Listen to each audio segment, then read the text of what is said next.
jezuitskem kolegiju. To je prostor, kjer nekako se stika izobraževanje, vzgoja. V tej dvorani pa med drugim potekajo večerne akademije, kot danes, vsak tretji torek v mesecu. In to so predavanja, kjer različni gostje predavajo različnih temah, na različne tematike, ki jih lahko soustvarjamo ali pa tudi predlagamo študenti, pa obiskovalci in gostje, kolege, pa tudi kdorkoli. In danes je gost z nami je dr. Miha Rutar, predaval bo na temo z naslovom Pogoji za celostno zrelost mladih. In vsakič v prvem delu večera predavanje, potem je čas za vprašanje predavatelju. S tem namenom ste dobili listke, na njih lahko napišete svoje vprašanja, če jih ne želite povedati javno. In jih bomo na koncu pobrali in jih bom jaz prebral. Po vprašanjih pa je še tretji del, kjer ponavadi oznanimo druge dejavnosti kolegija, druge aktivnosti, ki bi vas lahko zanimale, izobraževanja, module in tako naprej. No, dr. Rutar, da še povem nekaj besed o našem predavatelju, pa je mož in oče 4 fantom, v poklicnem življenju pa psiholog na Uri Soča, kjer se srečuje z ljudmi v najrazličnejših težkih situacijah. Trenutno specializira klinično psihologijo, še posebej dragoceno pa mu je psihoterapevtsko delo. Je supervizor vedensko-kognitivne terapije in doktor zakonske in družinske terapije. Pa tudi sicer mu je poseben fokus, mu predstavljajo odnosi, predvsem v družini, se nas ti bistveno zaznamujejo. Tudi v okviru zavoda Iskreni deluje predvsem na področju očetovstva, kjer vodi delavnice za očete in sinove ter skupine za očete. Se mi zdi, da je prav čas, da kar začnemo s predavanjem, tako da beseda je vaša. Hvala lepa. Velik pozdrav z moje strani.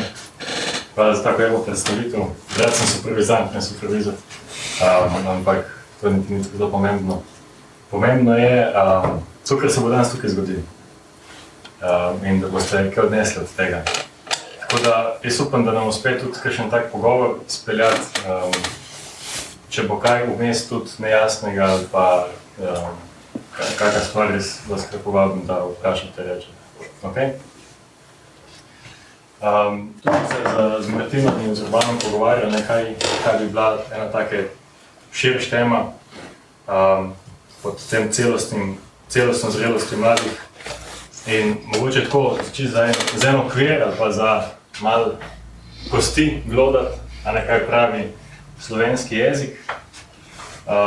Se pravi, kdo je zrel, a ne tisti, ki v rasti doseže stopnjo primerno za spravilo ali pa razmnoževanje, tukaj se torej bolj na hrano, pa na živila. Ampak malo pa tudi bi se dalo človeka razumeti v tem, ker potem že govori o tem, da je telesno in duševno nekdo polno razvit. Pa so še drugi pomeni v srednjem obdobju življenja, pa v obdobju največje izurjenosti, najboljših dosežkov. Najbolj smiselno pa se mi zdi, da je tole, za to naše današnje predavanje oziroma temo. Se pravi, življenjsko razgledan in čustveno ravnovešen, ki izraža neko modrost, premišljenost. In že skozi teh nekaj opredelitev ne vidimo, da lahko zelo različno razumemo, kaj pomeni zrelost. Mislim, da zrela ženska si ne bi dovolila biti ljubimka, kar je tako malo. In tudi, ne vem, če lahko otrok prezgodaj dozori, lahko pa postane prezgodaj resen ali pa, ko se takemu otroku po neki nesreči ali pa neki travmi naloži preveliko breme, velikrat postanejo nekako kot eni mali odrasli, v resnici ne dozoreli, ampak zresnjeni, obremenjeni. Zdaj, če vprašamo psihologe, kaj pomeni zrelost, bi lahko mogoče razumeti tukaj v kontekstu enega duševnega zdravja, ki pomeni ne samo odsotnost bolezni, ampak eno celostno dobrobit človeka. In tudi psihoanalitičarka Nancy McWilliams kot te take 3 temeljna področja eno psihološko zdravje zauzema. Sicer sposobnost za delo, za ljubezen pa za igro. Če pa potem bolj podrobno pogledamo, je pa tukaj cel kup nekih stvari, ki naj bi jih en psihološko zdrav človek dosegel. Pa ne bomo šli zelo podrobno o tom, pa čisto da se dotaknemo, se pravi pomik proti varnemu vzorcu navezanosti. To pomeni, da zmorem ene take vzajemne odnose, čustveno bogate, gojiti z drugimi, predvsem svojimi bližnjimi, to pomeni varno navezanost. Se pravi, da sem sposoben ene čustvene izmenjave in da ta tesnoba me ne premaga tudi takrat, ko težko vztrajamo v odnosu in sem zmožen ranljivosti, pogrešanja in tako naprej. Da imam en občutek nadzora nad tem, kaj se mi v življenju dogaja. Da nisem tako en plankton, ampak da imam en občutek, da če nekaj počnem, da se potem nekaj zgodi, da lahko smirim svoje življenje. Če nisem zadovoljen situacijo, kjer sem, da lahko pač ne grem nekam drugam. Stalnost selfa in stalnost objekta se sliši zelo zapleteno. V resnici to pomeni, da imam neko jasno identiteto, se pravi, da imam eno zgodovino, imam eno sedanjost, imam eno prihodnost, da sem skozi isti človek, da sem v različnih situacijah isti, da nisem, kot rejeni pravi, dvojna osebnost, da zmorem sebe doživljati na en tak koherenten način, na en tak način, ki je jasen in mojim prijateljem, in mojim staršem, in mojim sodelavcem, da nimam nekih različnih, preveč različnih jazov. Ta moč ega, oziroma ta odpornost, prožnost, ta ego ni v tem pogovornem smislu, se pravi, a pa builda svoj ego, v smislu nekaj malo tega se povišuje, ampak v smislu ego kot da ima neko zmožnost zadovoljevanja svojih potreb na nek socialno sprejemljiv način. Tako recimo tako opredelitev. Da ima eno realistično in zanesljivo samopodobo. To je zelo pomembno. Se pravi, da jaz vem, kdo sem, kaj hočem, kaj čutim, kaj si želim, če se ne maram, kaj zmogem. Se pravi, velikokrat se borimo za pozitivno samopodobo, ampak pozitivna samopodoba ti nič ne pomaga, če ni tudi realistična. To je sploh pri otrocih tako včasih zelo žalostno, pa zelo težko gledati, ko pridejo v šolo, z enimi sporočili starša, kako so najboljši in krasni, potem pa v šoli se, oziroma med vrstniki pa se hitro pokaže, da imajo ene pomanjkljivosti, da niso najboljši, da ne zmogajo in takrat potem zelo težko. In so nesrečni in jezni in tako naprej. Občutek za integriteto, etiko, se pravi, da sem ena celostna osebnost, da vem, kaj je prav in da sem zmožen potem temu tudi slediti.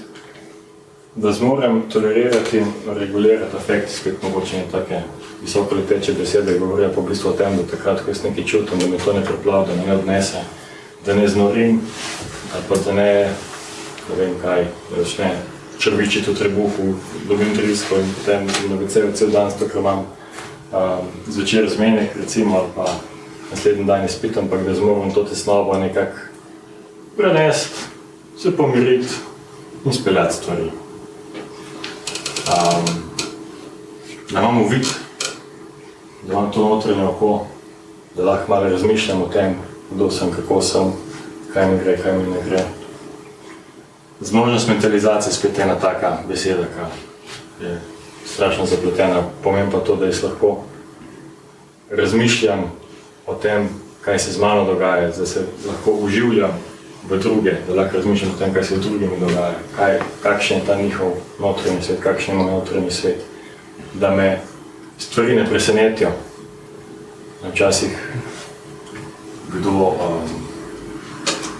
ker ne zmore prepoznati, zakaj je kakšno dejanje naredil, zakaj je nekoga udaril, zakaj so ga solze oblile, ker nekako ni tega razumevanja, kaj se pravzaprav z mano dogaja. In isto je potem tudi to zelo pomembno, če jaz ne razumem sebe, seveda do drugih ne mogu. Da zmoremo obrambni mehanizmi, ki jih imamo vsi. Obrambni mehanizmi so na nek način kot ene take na nek način eni blažilci realnosti. Če bi se vsega polno zavedali, vse realnosti, bi nas to podrlo. Imamo zato obrambne mehanizme, da lahko živimo. Ampak fino, če so fleksibilni. Se pravi, eni taki, pa da so dovolj zreli. Se pravi, takrat, ko se mi nekaj hudega zgodi, pač najprej zanikam, in to je čisto okej. Zdaj, če pa zanikam to celo življenje po vseh situacijah, pa imam problem. Sem se sposoben pošaliti, ne? Humor je ena taka zelo visoka obramba, ne? Takrat, ko mi je, ne vem kaj, težko ali pa ko delam, ko se smešim na odru, ne? Potem lahko malo norca brijem iz sebi in tudi potem mi je lažje s tem živeti, recimo, ne? Če se norca brijem vsakeč in povsod, potem najbrž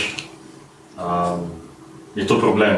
Mogoče poznate koga, ne? Ka zna iz vsake stvari narediti šalo. In je ful zabavno biti s takim človekom, ampak če si pa zamislimo, kako pa mora biti partnerka takim človekom, pa ugotovimo, da lahko to problem v resnici. Da zmoremo loviti na ravnotežje med družino in povezanostjo in ločitvijo oziroma ločenostjo, ne? Se pravi, da zmorem spustiti ljudi blizu, pa hkrati tudi nekako vedeti, kje so moje meje. Kdo sem jaz, da zmorem tudi postaviti meje, pa reči ne poslušaj, pa jaz rabim mir. Da smo vitalni, imamo neko energijo, neko življenje vsaj. In da zmoremo tudi sprejeti tistega, česar ne moramo spremeniti. Veliko stvari, ali?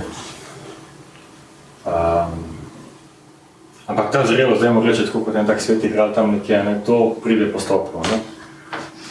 Erikson je, ste najbolj slišali v srednji šoli, da ste naredili, je naredil eno tako vseživljenjsko teorijo razvoja, od zgodnjih let pa potem do smrti. To je malo obnovljena, malo dodana, ampak v resnici to kar dobro drži. Se pravi, ideja pa ne bomo šli skozi celo to tabelo, niti se mi treba znati prav, ampak čisto, da imamo zdaj mogoče ta uvid, ko razmišljamo o celostnem zorenju, da je to v resnici en proces, da to ni neki a si ali pa nisi, ampak da rasteš in zoriš, imaš možnost zoreti vse do smrti. In če se nekje ustaviš, da mogoče, ali pa če se počutiš, da si zdaj pa že dozorel, da mogoče nisi. Mogoče je to bil problem. In da če nekje še nisi, a ne dozorel, da to tudi ni nič takega, ker itak zorimo celo življenje. Zdaj bolj, kakor ta leta so mogoče ta obdobja smiselna, ne? V vsakem obdobju nekako pridobivamo, na začetku ne pa počas izgubljamo določene telesne sposobnosti, zmožnosti, miselne zmožnosti, čustvene zmožnosti. Malo se nam razvijajo, malo nam jih starši pomagajo, okolje pomagajo razvijati. Hkrati pa tudi okolje začne malo pritiskati na nas. Zdaj pa že bud cajt, ne, da daš kaj od sebe. Ne? V 25 letih tam ono diplomo packaš in tako naprej, ne? In na neki točki, ne, te starši vprašajo, ti posluj, kdaj pa bo, ne. In če slučajno te starši ne vprašajo, potem gledaš malo okrog sebe in vidiš, ta se že poročil, ta že ima otroka, ne. In je nek tak socialni pritisk. Moraš nekje, ne. Nekje si, ko gledaš okrog, ne, se pravi, to so te zahteve okolja, pa kar enkrat dobiš volilno pravico, pa kar izpit se, kar pričakuje, da imaš, pa tako naprej, ne. Skratka, in ti notranji procesi, ki se dogajajo v človeku in ta pričakovanja okolice, okolja, kulture, v končni fazi tudi, naredijo, da pride do nekih kriz, kjer se malo tepejo različne izkušnje in od tega, kako bom jaz uspel, seveda s pomočjo drugih tudi, razdelati, razrešiti to krizo, bom dobil eno novo moč, ali pa nekako prevod jedrna patologija, ne, reči, ali eno tako blokado, ki nisem blokada v tem smislu, neka pasivna prepreka, ki mi preprečuje, da bi lahko šel naprej, pa je lahko mogoče preplezano, ampak je to v resnici bolj kot ena zelo aktivna stvar, ki me bremza v življenju, ki rab mojo energijo. Zdaj, tako malo mogoče nejasno govorim, ampak če pogledamo to, za primer, v zgodnjem mladostništvu, da ne imam jaz zdaj neko, pa ima nek mladostnik dilemo, a bo šel iz svoje družine in poiskal neko skupino, ki bo lahko pripadal, ker bo lahko to skupinsko identiteto začel graditi, ali pa bo odtujen, sam, osamljen, ne bo nikjer. In je to en tak konflikt, jaz sam, jaz nekom, ali bojo drugi požrli, ali bom zmogel potem nekako vzpostaviti eno pripadnost, pa biti del skupine, ali bom potem, ne vem, izključen, pa nek samoten jezdec, ki malo zgubljeno tava. In ko se na nek način to razreša, v pozitivno smer, potem jaz lahko razvijam neko pripadnost. Se pravi, jaz imam nek občutek, jaz sem pa nekdo, ki lahko pripada, oziroma, če ne uspem razrešiti, potem imam to občutek, pa sej tam zunaj ni nobenega. Sej smo vsi samo neki otočki, kjer nas bičajo cunami življenja in tako naprej, in kamor ne spadnem zares. In ta občutek izolacije nisem nekaj, zdaj sem pa jaz tam, ampak vsakeč, ko je neko vabilo ali pa neka možnost nekam pripada, ali pa vsakeč, ko vidim, kako je ena taka skupina, se v meni nekaj prebudi in potem moram s temi občutki nekaj narediti, moram miselno si nekako izmišljevati, zares nisem zares, da bi si jaz zavestno izmišljeval, ampak nekako je treba si to smisliti, in se potem malo zapletam v te dileme, a sem zraven, ali nisem zraven, zakaj nisem zraven, ker sem tukaj cool, da jaz presegam to, ali zato, ker sem tukaj beden, da za beden ne mara, ali velike energije potem gre v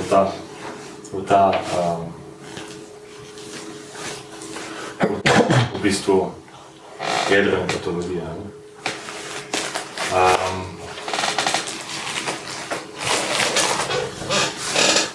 In v tem smislu, kaj vam ta teorija v bistvu govori, da je kriza en tak nujen del rasti.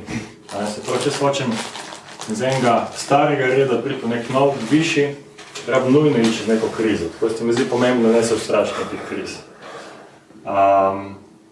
Druga stvar, ki je tudi pomembna, je, da razrešitev krize v bistvu pomeni neko integracijo. Če sem prej vzel ta primer za to identiteto, tam v mladostništvu, se pravi, jaz moram imeti občutek, da nekomu pripadam. Ampak hkrati je pa fino tudi, da vem, kako je pa, če si izoliran, kako je pa, če sam. Ker na ta način se bom lažje vživel v druge. Skozi to izkušnjo, kako je biti osamen, bo mogoče lahko nekoga, ki bo spet tam taval, povabil, prid sem. Tu smo pa fajn v kolegiju. Tukaj je pa ful dobro, prid. Zakaj bom to naredil? Zato, ker res lahko čutim z njim, ker vem, kako je, če si tam nek samoten jezdec. Pa tudi ta negativni pol na svoje funkcije. In to, da jaz razrešam, nek tak konflikt, to ne pomeni, da sem jaz zapravil. Zdaj sem pa jaz zmagal, zdaj pa jaz imam svojo skupinsko pripadnost, zdaj pa imam zaupanje v sebe. Te teme se lahko kasneje ponovijo.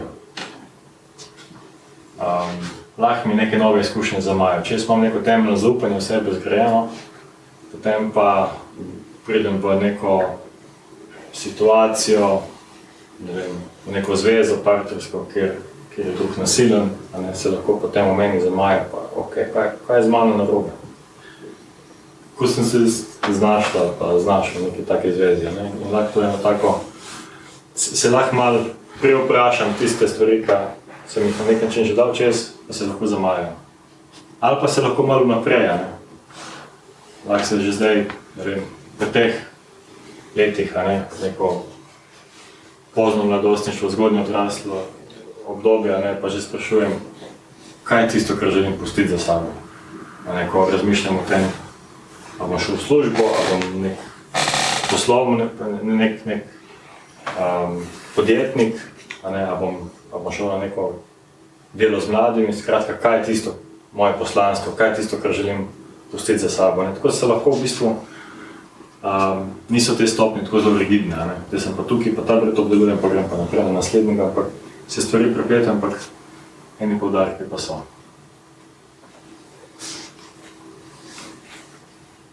In v tem smislu se mi zdi mogoče fino, tudi tako malo, da ob sebi razmišljate, ne, kaj so tiste, kje sem pa jaz, a ne v teh stvarih. Če gremo malo čez ta razvojno obdobje, pa vidimo, kere moči ne bi bile vsega obdobja. Ne. Bomo ta prve tri malo bolj podrobno tudi kasneje pogledali, ampak vseeno, da jih zdaj nekako sem navedemo. Ne. Se pravi, upanje. Eno trdno zavedanje, da lahko posameznik zadovolji svoje globoke želje in temeljne potrebe. Se pravi, da imamo neko zaupanje v sebe, v svet, v življenje. V obdobju malčka pride ta volja, ker si tudi dobro poznamo kot trmo, tako v resnici je to zelo pomembno, da res lahko, oziroma da otrok lahko dobi to odločenost, da lahko uveljavlja svobodno izbiro, da ima neko kontrolo nad sabo, da je agent svojega življenja, tako ne rečem. Potem, kasneje v zgodnjem otroštvu, se ta namen, oziroma radovednost začne graditi. Se pravi, ta pogum, da si zamisli, kaj si želi, se pravi, da je sploh nek, zdaj pa to ratne in potem da temu tudi sledi. To so tismo obdobje, nekako najbolj izrazito pogaja. Potem, ker je kompetentnost. Se pravi, da je lahko svoje sposobnosti, inteligentnost uporabim za to, da rešujem neke probleme. Da sem svoboden v tem, da se mi ni treba omejevati, da lahko vse svoje vere res svojimi polnosti uporabim. Pripadnost drugim, da se lahko zavežem, da sem lahko lojalen do drugih. Zvestobo vrednotam, pozne nedošlost. Zmožnost pristne zaveze lojalnost vrednotam ideologiji, tukaj se sliši ideologija tako, smo da sredimo z ušesja, ampak je tukaj bolj v smislu, da imam neke zelo jasne vrednote ali pa tudi nek sistem vrednosti, ki je lahko tudi vera, nek nazor. Zgodnja odraslost, ljubezen, se pravi neka kapaciteta za neko vzajemnost, ki presega sem to otroško odvisnost, kakor je med otrokom pa staršem. Vsak otrok ima rad svoje starše, ampak tukaj kar pa na eni drugi ravni se vzpostav, kakor jaz in ti, ki sva enako vredno, da je zmorem to deliti. Kasneje kapaciteta za zaveza skrbi za to, kar je bilo ustvarjeno. Gre že malo širš, se ta moj mehurček se je malo šir na mojo okolico. Na to, kar jaz delam, da imam neko poslanstvo v življenju, v družbi tudi. Kasneje modrost, da zmorem videti življenje tudi v odnosu do smrti. In smrt tukaj nima tiste svoje ostrine, sem malo distanciran od tega, ampak vseeno pa se nekako aktivno ukvarjam s tem življenjem, s tem vprašanjem. Se ne bojim malo gledati tudi proti smrti. In potem čist na koncu zaupanje, oziroma neka samozavest, se pravi, da imam neko zaupanje v sebe in zavedanje glede smiselnosti življenja. To je tista, da mu rečem, tak integriran star človek, ki ima eno perspektivo v življenju, ki ima že nekako izčiščeno, kaj je pomembno, ki ima eno zavest, da se splača živeti kljub vsemu, kar se človeku zgodi. Na drugi strani so pa ti zastoji v življenju, nek dojenček lahko doživi preveč tistega slabega in v bistvu se bo zgodil ta umik, socialni, čustveni umik, odklop, nekako, da včasih je pri kakšnih dojenčkih se zabijete, nekaj niti ne jokaj, niti ne protestiram, ampak sem malo tako, malo sami vase se umaknejo.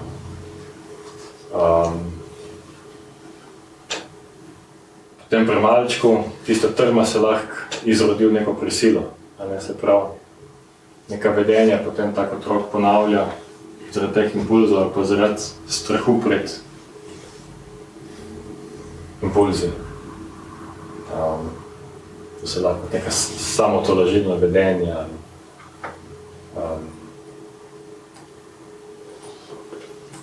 masturbacija recimo, otroška, ali en taki način samopomiranja, ali pa neko nagajanje, nek nemir, kakor trosi odno okrog. Inhibicija, kasneje pride, ne? Se pravi ta samoomejevanje v bistvu, ki počuje že sam svobodo misli, izražanje vedenja, ne? Se pravi otrok se niti ne upa več čutiti to, kar čuti, želeti to, kar se želi. Potem pomanjkanje ustrajnosti, realiziranost glede akcije, nekaj počuje produktivno delo. So bo spet eni taki zapleti, ki poberajo vse energijo, da se potem en tak otrok ne more skoncentrirati na šolo, na neko aktivnost, ampak je ves tema, je to prav ali ni prav, ali je se kako razveze, vsa energija odteče v bistvu v to razreševanje teh notranjih konfliktov. Izolacija, smo se že pogovarjali, možnost povezati se z drugimi, zmedenost, zavračanje vlog in vrednote, ki jih posameznik doživlja kot tuje sebi. Se pravi, namesto, da bi se neka identiteta začela počasi graditi, je nekako ne to, kaj pa, ne vem, vse, kar je ne. In si postavite, da je to v bistvu nekako težko s tem živeti. Ekskluzivnost, elitistično utišenje drugih, nekako izumno bolj preprosto povedati, ali zelo prevesti, ampak gre se za to, da nekako z enim takim, da bi se odpiral svetu, a ne nekako odmisliš, zviška gledaš na druge, tako nekako, kaj imaš pa ti za tvoje prezveze, ne zanima me. Jaz sam sebi dovolj. V srednji odraslosti zavračanje, se pravi, ne pripravljam se vključiti kakšnih ljudi ali pa skupin, posameznikovo skrb. Tukaj mogoče sliš, tukaj niti ne sliš, ampak tu mogoče sliš drugi, ampak naši pa vaši. Za naše se bomo morili, za vaše pa ne. In teh vaših je zelo veliko. V pozni odraslosti lahko pride do zaničevanja, se pravi eno omalovaževanje šibkosti in ranljivosti sebe in drugih, ali telesne, ali čustvene. To so lahko kakšni večno mladi gospodje, že vsi sivi, ampak oni še kar plezajo, pa jih potem rešujejo tam skribo, zato ker oni so pač vedno mladi. Ker reve pa babiki, so oni, ker so tam v dolini, mi smo pa ne vem kje. Difuznost, pa čist na konca, kot neka nezmožnost delovanja zaradi prepljujočega dvoma vase, ko se potem na koncu začnejo stvari rušiti. In ne sem, da ne moram svetovati drugim z neko modrosti, ampak tudi ne moram sam funkcionirati. Teh obdobij je res zelo veliko, ampak ko pa se srečujem jaz s pacienti in tudi z ljudmi, mi zdi, da se zelo veliko tukaj zaplete. Se tisto, kar pravi, da se osebno zgradi v prvih nekaj letih, to je še kar res. Ker ne pomeni, da je potem zabetonirano vse, ne vedno se da kaj še dograditi, ampak tu nekje smo. Tako se mi zdi fino, mogoče to malo bolj podrobno pogledati. Se pravi, kaj se dogaja čisto na začetku življenja. Si predstavljate enega nemočnega dojenčka, po 2 letih že lahko malo kruh šiba, pa tudi kakšne besede ima, ampak čisto na začetku je pa to popolnoma nemočen človek, odvisen od svoje okolice. In od tega, kako bo okolica, njegove najbližji skrbniki reagirali na njega, se bo v njem začelo nekako graditi to zaupanje ali pa nezaupanje.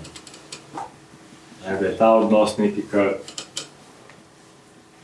kar je v redu in kar premaga vse. To je zelo pomembno. Da ima otrok en tak občutek, da tudi če je zoprn, tudi če ne vem kakšen, da vseeno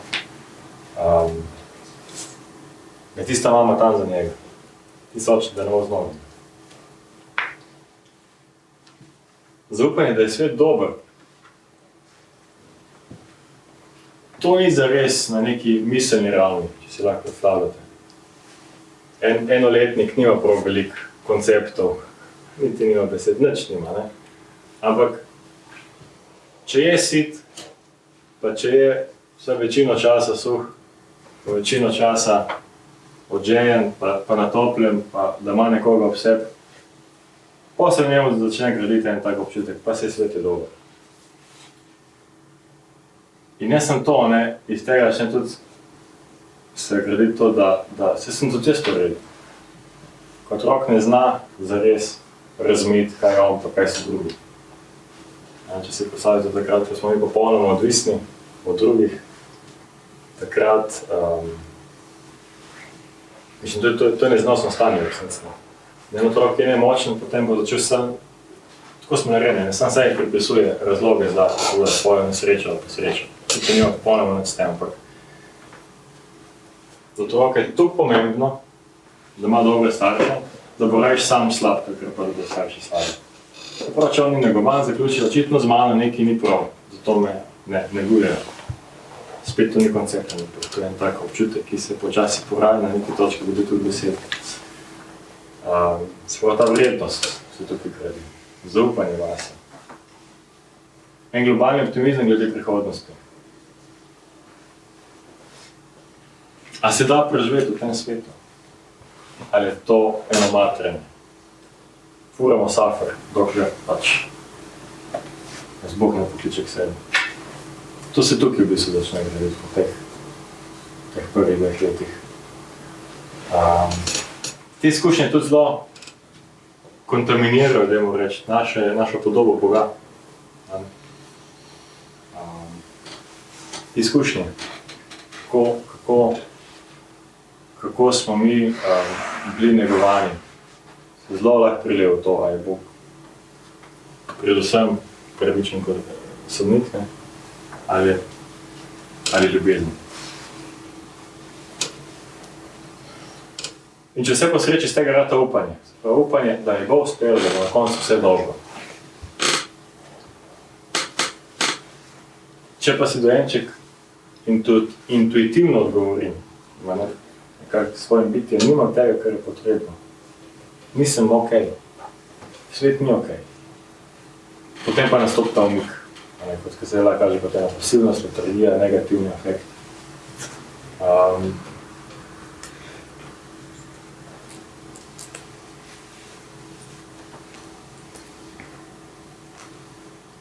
In kako se to kaže po odraslem? Depresija, en občutek nepovezanosti, nesmisla, nemoči, ena notranja praznina, da gre pa tudi malo bolj navzven, ali kot ena zamorjenost, negativizem, kot ena nesreča, dajmo reči. Ok, naslednje obdobje, če se malo predstavljamo, kaj se takrat dogaja. 2 do 4 leta se prav ta otrok potem začne hoditi, vse bi jaz bi to, jaz bi on, pust, ne, moje, ne. In kolikor je to po eni strani naporno, ne, je to zelo dragoceno obdobje, ker tukaj se začne graditi ta zmoren sam. Jaz, ne, pust. Se tako spomnim pa svojih tam malih. Ko oblečeš tam za vrtec, bum, vse da vslečem, dobro, pa zdaj, ja, pust. Pa nazaj gor, pa seveda ne gre. prišlo 15 minut. Zmogam sam. En ponos potem pride v vsega. Če zmogam sam, pa sem ponosen. Ne občutek obvladovanja. Jaz obvladam svet okrog sebe. Se lahko oblečem. Se lahko pokakam. Pa polulam na kašljico. A ne? Občutek, da moraš poskrbeti zase in svoje potrebe. In iz tega potem prije ta volja. Zmorem jaz usmeriti, kontrolirati svoje življenje, na kljub oviram. Pravi, jaz lahko nekam se nekam odločim, jaz lahko potem nekako stiso speljamo, ne. Človek akcije. Če pa mu ne uspe speljati teh svojih želja, ki kritiziram, če mu okolica jemlje pogum, a ne, če skozi so, ne to, pust to, nehi, zoprn si, bod tiho, nehi ti jokat, nehi to, nehi un. Pa začne razvijati en sram ali pa dvom vase. Kar je zelo pomembno pri sramu, je, da je ta zelo vezan na sebe, ne na moje dejanje, ampak na to, kdo sem jaz. In to me spremlja ta občutek, da je razgaljen, da je vsem na očeh in da je slab. In tudi naredi ta želja skrit se. In s tem je zelo težko zdržati. Tako da ena možnost, kako se potem to pri odraslem kaže, sram, tako je to skrb, kaj si drugi mislijo. To je tam, s kateri sprehajamo, to je tak moto mnogih ljudi, da ne porečejo. Moramo narediti, da drugi ne bojo rekli, da ne bomo po zobeh,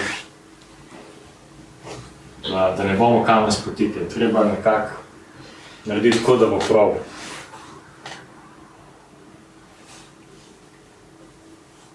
Ves čas skeniramo, da se prav. A me drugi doprava ali ne. Jaz vem, da nisem okej, ampak skušam to malo nekako si narediti eno fasado z nekimi lepimi vedenji. Lahko se to čisto prevržem, slab sem kot oseba, boljše, da zginem izpred oči drugih. Tudi iz nekega okolja. En ta dvom vase, da je z malo nekaj narobe, se da kaže kot ena potreba po visoko strukturiranih, poznanih situacijah. Vse mora biti pod kontrolo. Vse moramo poznati. Kdo bo prišel na zabavo? Kdaj se začne? Kdaj se konča?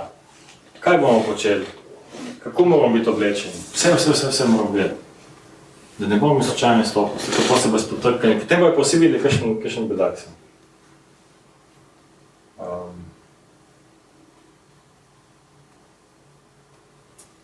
Imposter syndrome. Ste že slišali? To je prav neverjetno, koliko veliko izjemno uspešnih ljudi ima to. Sindrom vsiljivca. Da se počutiš, da v bistvu ta uspeh je posledica neke sreče, nekih naključij, nekih slučajev, ampak v bistvu ti tega ne znaš, ne zmogaš, nisi dosti sposoben, ne znaš dovolj. In sem čakaš, da te bo razkrenka. In so tam ljudje, ki tako nekako prezentirajo, koliko jeze, samozavesti in tako. Pa kaj si pogovarja z njimi, pa vidiš, da je v resnici cel kup ene stiske, enega občutka. Gli zdaj bom eno neumnost rekel in bojo vsi videli in se mi smejali. In težko s tem živeti. Obsesivni in kompulzivni rituali. Zdaj, obsesivno-kompulzivna motnja je zelo tudi nevrološka, a ne? Ima veliko teh stvari, ampak en del se pa lahko zelo spokojno nalima. Jaz se zelo spomnim enega pacienta, ki sem ga že pred kratkim videl, ki se je skozi mogel umivati. Pa mu niso delovali taki tipični postopki evidenco-kognitivne terapije, ker v resnici je ta notranji sram bil tako močen, da je to v bistvu gnalo. Ker je bil tako umaden, da vsakeč, ko šel na WC, vsakeč, ko se je šel tuširati, je bil to cel postopek, ker se ni smel dotakniti sebe, ker je bil tako nevreden. tako slab, resnica. In potem te misli, ki so ga ves čas nekako obletavale, jih je nekako potem probil s temi kompulzijami strašno dolgimi obvladati in je to potem ratalo mučno za njega in za njegovo okolico. Velikrat so tukaj kakšne projekcije na druge. Projekcije, se pravi, ker mi je meni tako zelo sram, se potem počutim, da me drugi sramotijo. Pa da so mi drugi sramoti.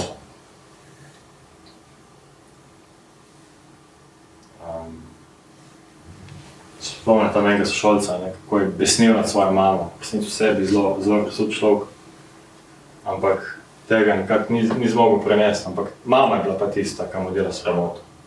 Mama je bila tista. In se je znašel potem tudi na njima, agresija, tako tukaj pride, ker je tukaj težko s tem sramom, to že lažje kazati, ne. Zaradi tebe je bilo govoril za mamo. Ona objektivno nič tazga naredila.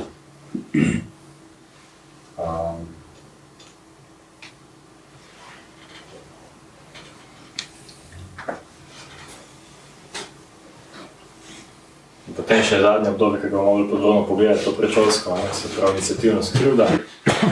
Tukaj že otrok nekako malo se ta termomal nekaj, malo že začne govoriti dobro, motorična vrata bo spreten, v vrtcu, a ne se potem začne tudi bolj socialno vključevanje, pride še drugi, vsak prve te skupine, prijateljstva, ki se sicer zelo nestabilno, ampak tu se zdaj začne malo prijateljčki, pogledaj s kom, tako naprej.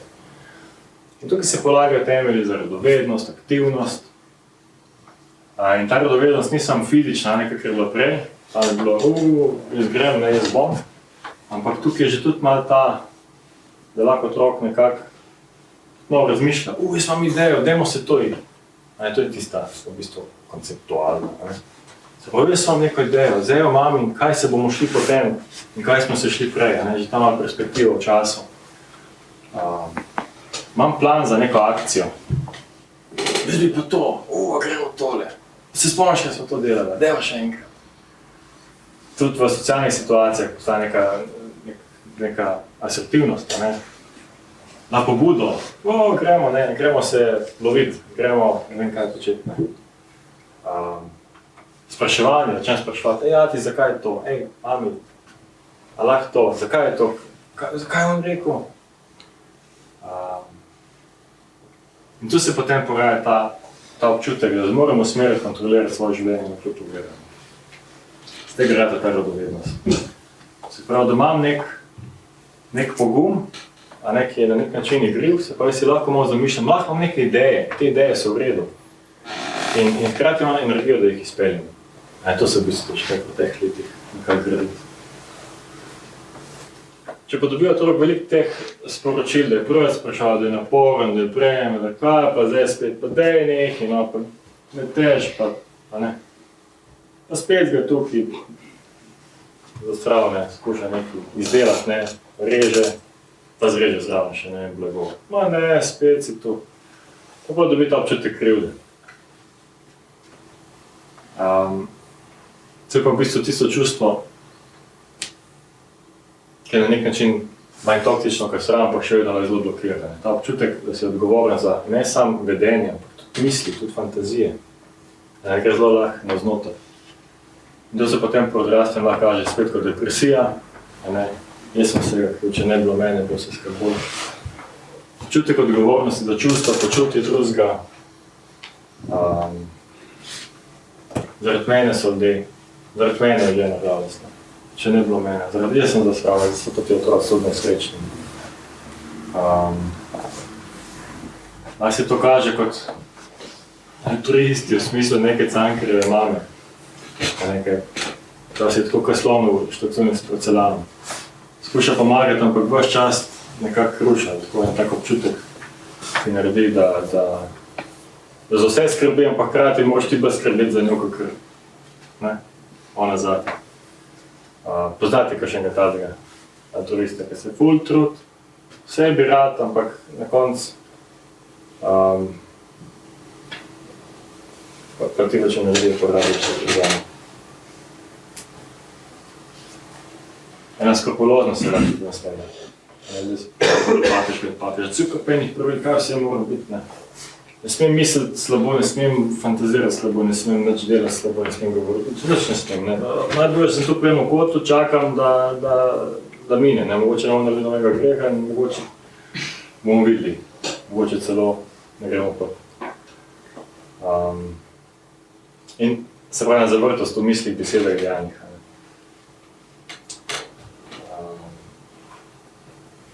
Ki je potem zadnji ta občutek samoomejevanja. Ker če si jaz zdaj slučajno spustim z vajeti, bo pa katastrofa. Pa nekaj tazega groznega naredil, da me bo vsi zapustili, tudi vrli.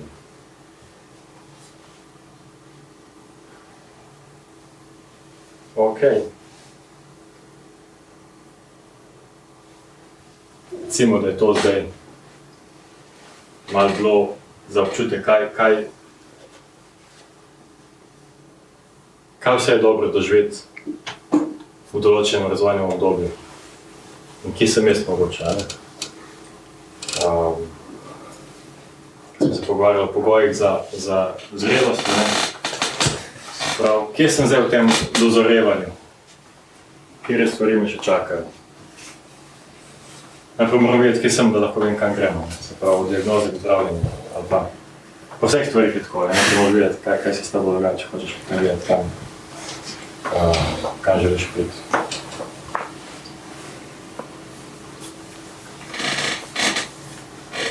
Pa je tako.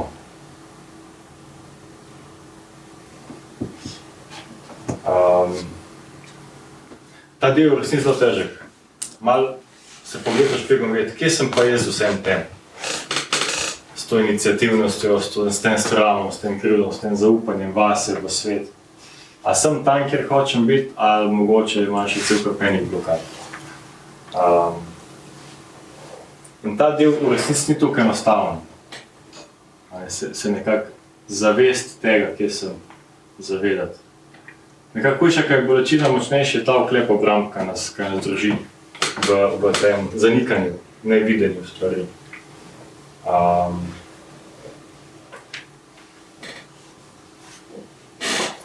Včasih je prav neverjetno, kako, ko se srečemo v bolnici, kako lahko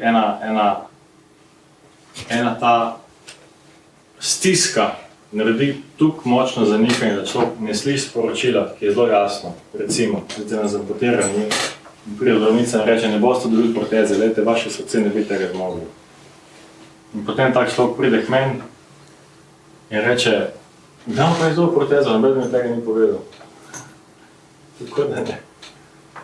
Ker gre zdravnice in reče, kako da ne, 3-krat sem že povedala, vsak dan me to vprašam in sem pomembno reče, okej.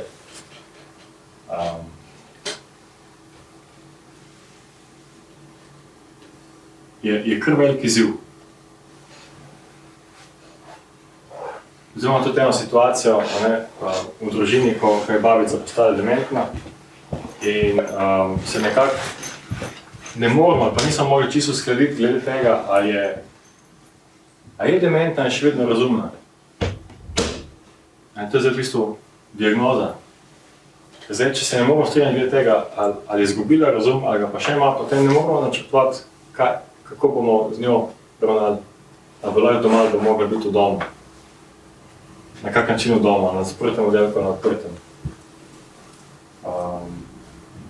Ko sem razmišljal, pa vse razumljivo, je težko se je posloviti na nek način od svojih staršev, na način, da niso več iste osebe. Pa ne reči, pa ne, se še vse v redu. Se še smiselno razmišlja.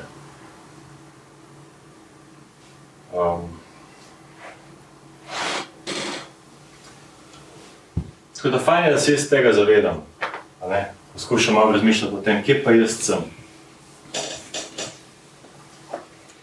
Ena stvar, ki mi lahko pomaga glede tega, je tudi pravilo 90-10. To je v bistvu eno tako pravilo, da ti se stvari, ki mene zelo vznemirijo v nekih medosebnih odnosih, v nekih konfliktih, če me vznemirijo bolj, kakor me vznemirijo, kakor bi vznemirili recimo mojega prijatelja, prijateljico, potem ima najbrž neke veze z mano. Ne sem to, najbrž ima več veze z mano, kakor ima z drugim človekom, ki me je razjezil. Se pravi, nek konflikt, ki je zelo intenziven, govori 90% manj, pa 10% o drugem. Ali z drugim besedami, neko jaz kažem s prstom, da nek prstom kažem, 3 kaže proti mene. Če mene nekaj ful mod po drugemu, ki je pa tale len, pa nič ne dela, pa nič se mu ne ljub, pa sem zabušava, jaz se pa matram na faksu, pa tako naprej. Mogoče imam tudi jaz malo nek issue s tem. Se mogoče počutim, da bi jaz tudi lahko si privoščil malo počitka, pa si ga ne smem, ker potem ne vem kaj, ne. Mogoče malo za razmisliti, mogoče mi to lahko pove o tem, kje jaz sem. In ja, seveda vsi imamo slepe pega, ne. Tudi nekaj, kar je fajn vedeti, tako da je fino biti opožen z ljudmi, ki ti pač povejo.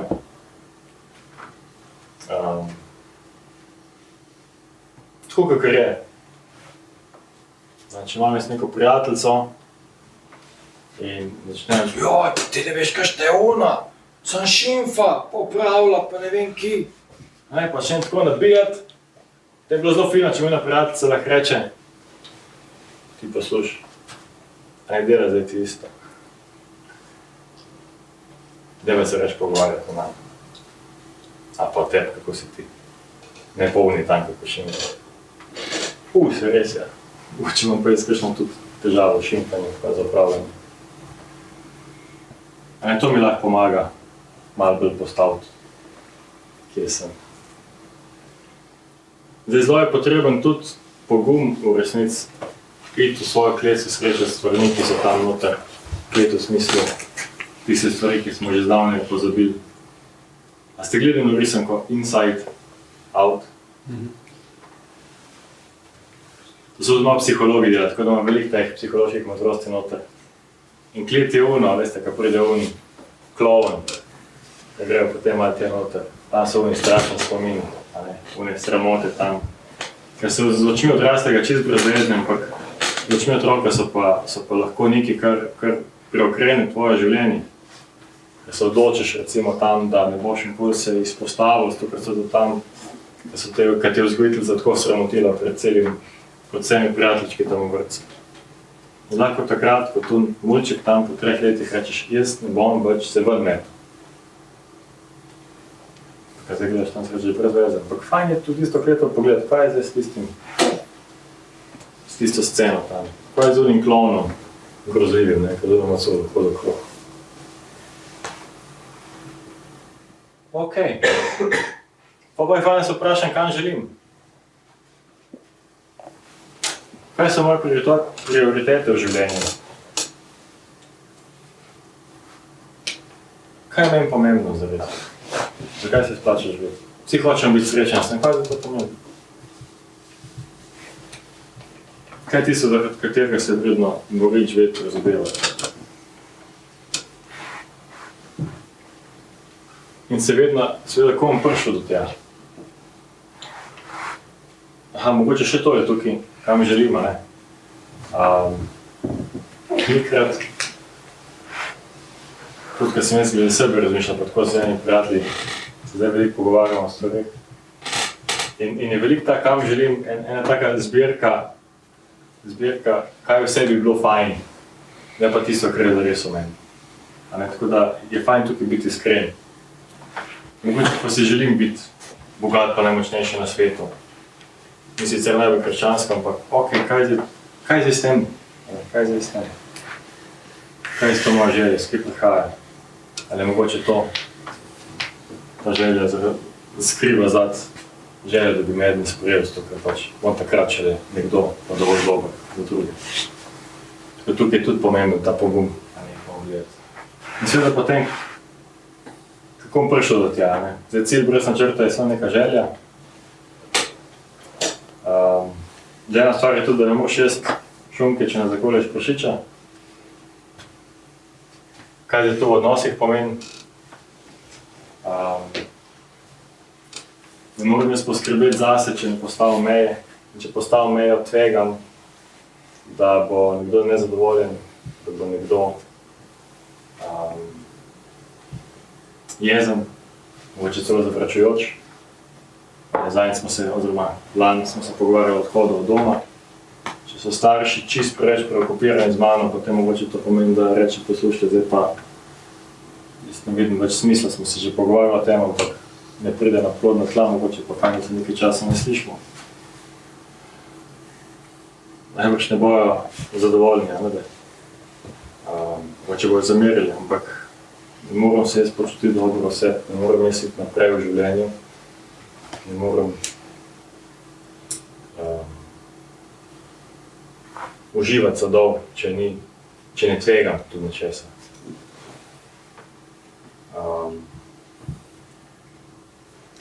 In tam me tudi nekako tudi nagovarja konj iz živalske farme.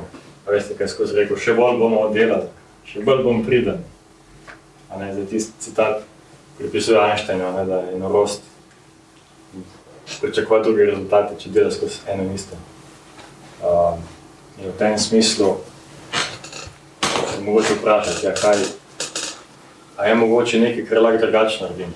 Zdaj, če imam jaz neko travmo iz otroštva, kako me skozi mama zasipa z nekimi svojimi problemi in konflikti in najbolj, da se jaz takrat, da sem razumevajoč in tako naprej in ne postavim.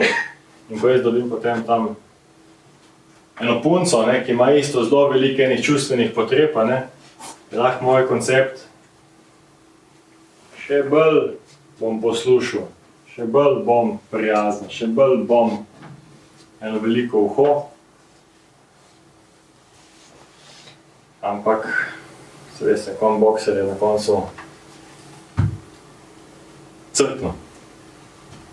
In jaz v neki točki potem v takem odnosu tudi crknem psihično, to se potem kaže kot ena zajedljivost, pa jeza, pa reč ti ni prav, pa izbruhnem, pa se začnem umikati in naredim neko afero, recimo, se dobim drugo punco, ki je malo bolj normalna.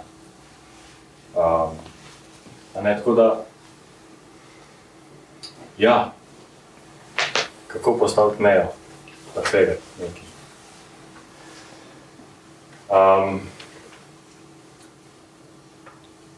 Je bi si vseeno ta posnetek izkoristil, če lahko. Ker se mi zdi tako metaforično, pa dajte mogoče malo ob tem spremljati svoje občutke, pomisli, kaj bi zdaj to lahko govorilo o tej temi. Skozi eno metaforo.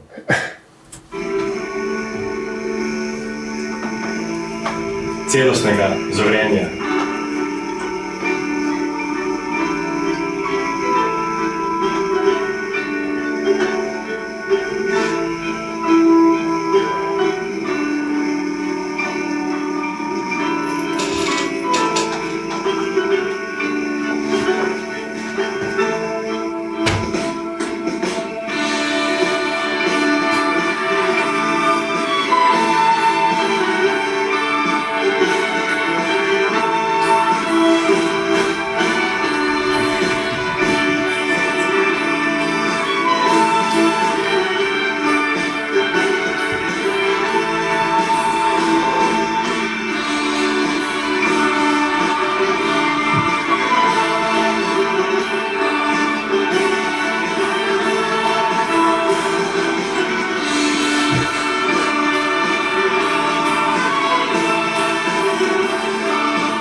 Evo. Bomo rad.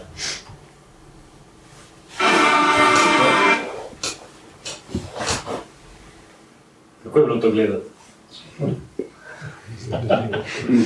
Je na koncu zgodba o uspehu, ne da? Sem če malo prej pritisnil, pa najbrž ne bila, ne? Se mi zdi, da velikokrat imamo, ko govorimo o nekem ozorjenju ali pa neki rasti, dajmo reči osebni, rasti v delu, rasti v odnosih. Imamo en tako občutek, da stvari grejo nekako naprej linearno. Ampak v resnici je veliko bolj temu podobno.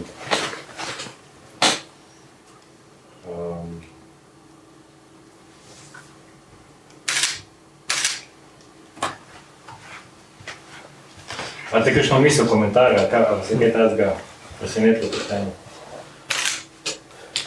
Najbolj smotan je, ki že pride gor, pa pade čist do dol. Ja. Čist na nulo. Ja. Skoraj. Ja. In se vidi, a ni to tukrat v našem življenju, ker mislimo, smo že nekaj dosegli, pa da smo tam, bum, pa gre spet vse v pode, ne. Vse se soje, pa kako pa zdaj to? In potem spet treba garati. Ampak če ne bi naredil nekaj koraka, najbrž ne bi mogel priti kar iz trampolina gor. Zanimivo je, da ni šel pol spet po štengah gor, ampak je drugačno nazaj gor hodil. Yes, ja. Druga dinamika. Pol, ker že enkrat nekam prideš, nekaj je, ni brez veze, tudi če se ti zdi, da padeš. Ja.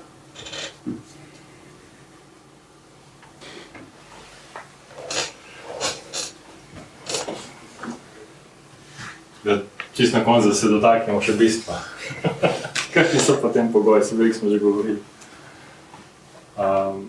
Volja oziroma tisto, kar imamo v sebi. To je ta energija, neka lahka vizija, želja. Pri temu, se mi zelo tako fajn, ker je padel dol, pa je bil ves tak, mlahav. No, ker je bil mlahav, je bil zmerno dol na tleh. Pa ker je prišla spet ta želja, je pa le začel sodelovati. Z okolico. Ne vem, kaj je trampolin. Kaj ste vi razumeli kot trampolin? Ponjava. Kaj bi lahko bila ponjava? Kaj ga je odbilo? Upanje. Upanje? Ja, možno. Lahko bi bili tudi bližnji, tisti, ki ti lahko pomaga. Jaz sem to pomislil, ja. Kako? Bližnji. So neki taki bližnji odnosi, prijatelji, družina. Nekdo, ki ti reče, dej, vse bo, vse zmoreš. Ampak ne, če ne bi dvignil roke, ne bi lahko, vsi lahko zlomili, pa ne bi nič nocel. Jaz to vidim včasih na rehabilitaciji, nekako tako. Dobil vso podporo, pa je kar nekako ne zmore vzeti. Ne zmore, ne moreš ti na mesto človeka ostati pa hoditi. Lahko ga dvigneš, pa ga spustiš, pade dol. In tudi če ga okrog vlačeš, nekaj žago krompirja, se ne bo nič naučil, ker pač mora sam premakniti. To je nekako, in tega se ne da. Se pravi, tudi lahko. Lahko pa se to počasi prebudi, včasih je tega, a veste, včasih je to tako kot svečka. Ker moraš tako malo, vse piha okrog, pa taka mičkina svečke. Včasih še svečke, včasih je sem žrljavce, pa potem ti to pihaš noter, pa se nekaj prebudi, ampak če pa ni več žrljavce, če sem še tepil, pa je problem. Ta energija, ta vizija, želja. Ta del tudi. To smo se malo dotikali ves čas, ker sem predaval malo tismo, zdaj se imamo preč predavanje, da gre tega psihosocialnega razvoja, ampak upam se začutili, da ti konflikti imajo vedno ta pozitivni izid pa negativni. Ta negativni je pomemben, ga moramo začutiti, srečati se s svojim negativnim polom, s to senco, kakri, živim govora, pa ta okostnjaki v omarje, ti spomini, te stvari, ki bi jih najraž pozabil, pa rekel, ma se to pa, jaz pa nisem tak, jaz pa nisem zavistni, jaz pa nisem zloben, jaz pa nisem zoporen človek, jaz pa nisem jezen, jaz pa nisem sovražen, to bi najraž kar malo tako dal, ampak na nek način, a veste, je to malo tako, kakor vnutrašnji neprijatelj, ti ste še premladi, da bi to videli, pa si tudi jaz v resnici sem, pa dobro veste. Kako je bilo treba ves čas biti nekako naprej, že ves čas je bilo treba nekako imeti nekaj not v vsak slučaj, ves čas je bilo treba eno energijo vlagati v to, da te ne bo kdo od znotraj presenetil. In taki smo mi, če nismo v stiku s tem. Ves čas moraš malo paziti, da ne boš kakšnega tazga blekov, da ne boš pročet, da ne boš proč zvrov, da ne boš proč ne vem kaj. Če se pa jaz uspem srečati s temi psi, mogoče jih lahko ponucim. Mogoče so pa lahko oni na začetek moje konjenice in grejo v napad za stvari, ki so najpomembne. En tak zelo pomemben pogoj so te preizkušnje. Zdaj se zadnjič eno stvar zdaj prvič. Pa ne mislim, da sem to skakanje z bungee jumpingom, pa ne vem kaj. Tudi v tem smislu. Zdaj sem se jaz uspel v odnosih razgaliti, tvegati, nekaj zares. Videti, kaj se je zgodilo. In se spomnim, so bili to najbolj pomembne stvari v odnosu z mojo ženo, takrat če punca, ker sem tvegal in sem rekel, lej, ali bo sprejela tako, ko sem, ali pa bo šla na razen. Sej, šlo pomisliti, čisto razumsko, ne. Če tukaj ne moram biti tak, ker sem, ne, če moram imeti masko, jaz se pa brez veze. Ker če me sprejema, za moje masko, po v bistvu ne vem, sprejema masko, sprejema mene. In če ne vem tega, potem v bistvu nič ne vem, pa se skupaj brez veze. Je fajn tvegati. Mogoče prvič. Da vse te obrede ponucam, v smislu nekih izkušenj. Vse te, zdaj jih imamo v resnici zelo malo v naši kulturi. Obrede, nekih iniciacij. To, da grem študirati, to, da naredim diplomo, da imam podelitev diploma, to so lahko taki maturantski plesi. Odhod od doma, ali ko gremo študenta, ko gremo v Ljubljano, ko se poročim, ali tako. To smo se takrat veliko razmišljali o tem. Je to pomembna tema, ampak ne moramo odpirati, ne se pravi. Iti od doma to čustveno, ne samo fizično. To so lahko izkušnje, ki mi ta zunanji del mi lahko pomaga, da tudi notri izpeljem. Da doživim nekaj življenja v drugih družinah, v skupnostih, tukaj, kar ste, da malo razmišljam o tem, kje sem pa jaz z vsem tem, kako pa jaz pospravljam posodo, kako pa jaz čustvujem, kako se pa jaz veselim, kako pa jaz sprašujem za dovoljenje, da ko gledam druge, da mogoče vidim, a si želim tako, kakor jaz po naši družini, ali mogoče pa to bolj všeč. No to pa kar reče. To pa kar reče tam. To pa kar zasede v svoj del hladilnika.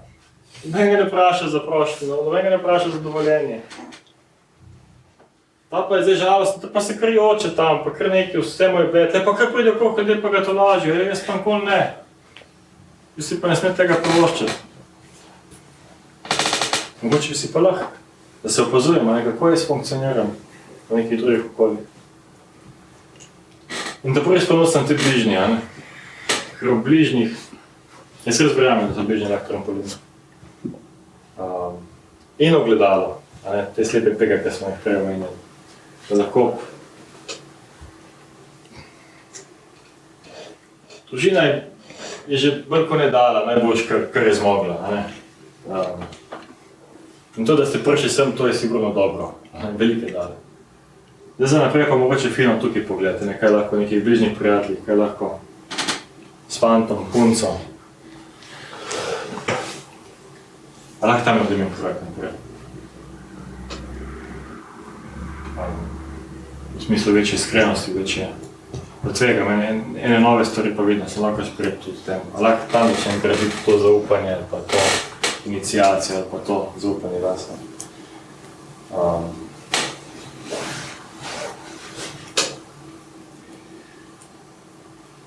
Toliko mogoče za razmislek, pa upam za kakšno kozo zagledati. Pa bom zelo vesel zdaj kakšnih vaših vprašanj, čeprav je že zelo pozno.